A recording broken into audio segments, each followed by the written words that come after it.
2 ദിവസം മുമ്പ് എൻ്റെ വർക്ക് പ്ലേസിൽ എനിക്ക് സിന്ധു കൊണ്ട് തന്നതാണിത്. അവരുടെ ബാക്ക് യാർഡിൽ ഉണ്ടായതാണ് കേട്ടോ. ഇത് കെയിലാണ്. അപ്പോൾ കെയിൽ പലതരം ഉണ്ട് കേട്ടോ. ഇത് ഒരു തരമാണ്. അപ്പോൾ ഈ കെയിലിന് ഈ ഇല ഇതേപോലെ ചുരുണ്ട കെയിലിന് വലിയ കയ്പൊന്നുമില്ല. സാധാരണ ചെറിയൊരു കയ്പ് ഉണ്ടാവും, നമ്മുടെ പാവയ്ക്കയില്ലേ അതേപോലെയൊക്കെ. അപ്പോഴേ എന്നോട് ചോദിച്ചിട്ടുണ്ടായിരുന്നു കെയിൽ തോരൻ വെച്ച് കഴിച്ചിട്ടുണ്ടോ എന്ന്. ഞാൻ പറഞ്ഞു ഞാൻ കഴിച്ചിട്ടില്ല, കാരണം ഞാൻ എപ്പോഴും സാലഡിലാണ് ഇടാറുള്ളത്. അപ്പോൾ ഇന്നിപ്പോൾ ഞാനൊരു തോരൻ വെക്കാമെന്ന് വിചാരിച്ചു.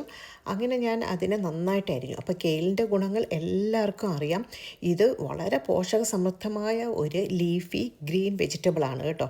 ഇതിന് സൂപ്പർ ഫുഡ് എന്നാണ് പറയുന്നത്. പിന്നെ അതേപോലെ തന്നെ ഇതിൽ ഒരുപാട് വൈറ്റമിൻസ് അടങ്ങിയിട്ടുണ്ട്. Vitamin A, vitamin C. പിന്നെ ഇത് ടൈപ്പ് 2 ഡയബറ്റീസ് ഉള്ളവർക്ക് ഒന്നാം തരമാണെന്നാണ് പറയുന്നത്. ഇത് സ്മൂത്തി ആയിട്ട് അടിച്ച് കുടിക്കാവുന്നതാണ് കേട്ടോ. ഇതിൻ്റെ കൂടെ എന്തെങ്കിലും കൂടെ നമുക്ക് ചേർത്തിട്ട് നമുക്ക് കുടിക്കാം. പിന്നെ ഇത് സാലഡിലിടാറുണ്ട്, പിന്നെ സൂപ്പിലിടാറുണ്ട്. പിന്നെ ഇതേപോലെ തന്നെ കെയിലിൻ്റെ ചിപ്സൊക്കെ ഇപ്പം അവൈലബിൾ ആണ് കേട്ടോ. അപ്പോൾ ഞാൻ ഇത് ഒരു തോരൻ വെക്കാൻ പോവുകയാണ്. അപ്പോൾ സാധാരണ എല്ലാവർക്കും അറിയാവുന്ന പോലെ തന്നെ ഞാൻ കുറച്ച് സവാളയും പച്ചമുളകും വെളുത്തുള്ളിയും എല്ലാം അരിഞ്ഞെടുത്തിട്ടുണ്ട്. പിന്നെ ഇതിൻ്റെ കൂടെ ഞാൻ കുറച്ച് ദാൽ പരിപ്പും കൂടെ വേവിക്കുകയാണ് കേട്ടോ. ദാൽ പരിപ്പും കൂടെ ചേർത്ത് വെക്കുകയാണ്. അപ്പോൾ ഇതിൽ കടല പരിപ്പ് വേണമെങ്കിലും നമുക്ക് ചേർക്കാമെന്നാണ് സിന്ധു പറഞ്ഞത് കേട്ടോ. അങ്ങനെ ഇപ്പം ഞാൻ കുക്കിങ്ങിലോട്ട് കിടക്കുകയാണ്. അപ്പം ഞാൻ സാധാരണ ഓയിലൊക്കെ ഒഴിച്ച് ചെയ്യുന്നു. ഇത് സാധാരണ ഒരു വിൻ്റർ വെജിറ്റബിളാണ് കേട്ടോ. വിൻ്റർ സമയത്താണ് ഇതിൻ്റെ ഹാർവെസ്റ്റിംഗ് ആണ്. അപ്പോൾ ഇതിൻ്റെ ക്വാളിറ്റിയും ഇതിൻ്റെ ടേസ്റ്റും കുറച്ചുകൂടെ കൂടും എന്നാണ് പറയുന്നത് കേട്ടോ.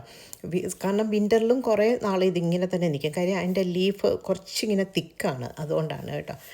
അങ്ങനെ ഞാൻ ഇപ്പോൾ ഉള്ളിയെല്ലാം കൂടെ ഒന്ന് വഴറ്റിയിട്ട് നമ്മൾ അരിഞ്ഞ് വെച്ചിരിക്കുന്ന കെയിലിൻ്റെ ഈ ഇലയില്ലേ അത് ഞാൻ അതിലേക്ക് പിന്നെ ഇട്ട് കൊടുത്തിട്ട് കുറച്ച് നേരം ഒരു 2 മിനിറ്റ് ഞാൻ അടച്ച് വെച്ചിട്ടുണ്ടായിരുന്നു കേട്ടോ.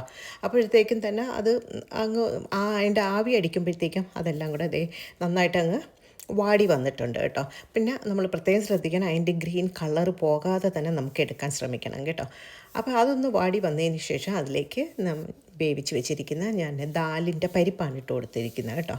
അപ്പോൾ ദാൽ പരിപ്പും കൂടെ ചേർത്തിട്ട് നന്നായിട്ടൊന്ന് ഇളക്കി അതിലേക്ക് പിന്നെ നമ്മൾ കുറച്ച് ഉപ്പും കൂടെ ചേർക്കുക കേട്ടോ. സാധാരണ നമ്മൾ വെക്കുന്ന പോലെ തന്നെയാണ്.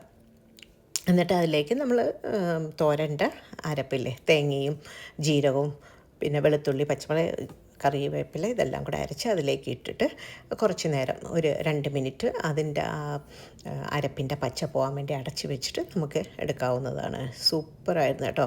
ഭയങ്കര ടേസ്റ്റായിരുന്നു. ഇത് ചോറിൻ്റെ കൂടെ കഴിക്കാൻ ഒന്നാം തരം. ഇപ്പോൾ ചോറല്ലെങ്കിലും ഈ വെയിറ്റ് ലോസൊക്കെ നോക്കുന്നവർക്ക് ഇത് മാത്രം വേണമെങ്കിലും കഴിക്കാം കേട്ടോ. അപ്പോൾ എല്ലാവർക്കും ഒന്ന് ട്രൈ ചെയ്ത് നോക്കാം. ഇപ്പോൾ നാട്ടിലൊക്കെ അവൈലബിളാണ്. നിങ്ങൾക്ക് താല്പര്യം ഉണ്ടെങ്കിൽ ഒന്ന് ട്രൈ ചെയ്ത് നോക്കൂ.